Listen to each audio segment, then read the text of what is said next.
Katika jiji lenye kelele, taa za usiku zisizolala, aliishi kijana mmoja aitwaye Halidi. Halidi hakuwa tajiri, lakini alikuwa na ndoto kubwa. Alikuwa dereva wa bodaboda, akizunguka mitaa ya mjini kila siku akitafuta riziki. Lakini ndani ya moyo wake alikuwa na sababu moja kubwa ya kupambana: mama yake mgonjwa.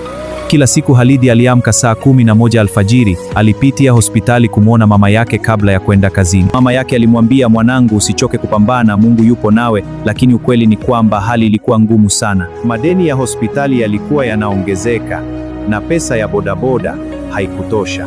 Siku moja jioni, alipokuwa anapumzika, rafiki yake wa zamani aitwaye Dulla alimfuata. Akamwambia, bro, najua unateseka. Kuna kazi moja rahisi sana, utapata pesa kubwa haraka. Halidi akauliza, kazi gani? Dulla katabasamu kidogo, ni kusafirisha mzigo tu, usiulize maswali mengi. Halidi alihisi kuna kitu si sawa, lakini alikumbuka hali ya mama yake. Ndani ya moyo wake kulikuwa na vita, kufanya jambo sahihi au kuokoa maisha ya mama yake. Usiku huo, Halidi hakulala. Aliwaza maneno ya mama yake: usichague njia mbaya kwa sababu ya shida. Lakini pia aliona bili za hospitali.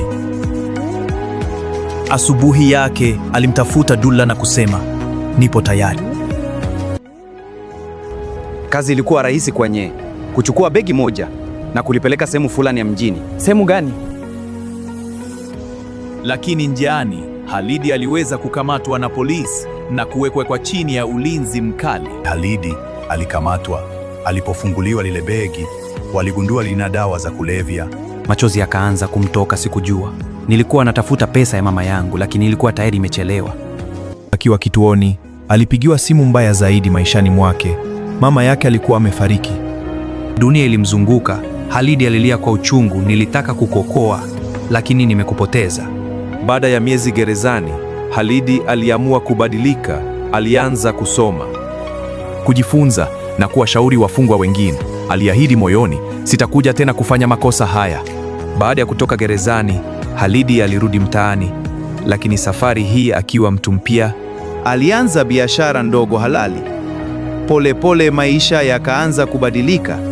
Na kila alipowaona vijana wanaotafuta njia za mkato, aliwaambia, njia ya haraka sio njia sahihi.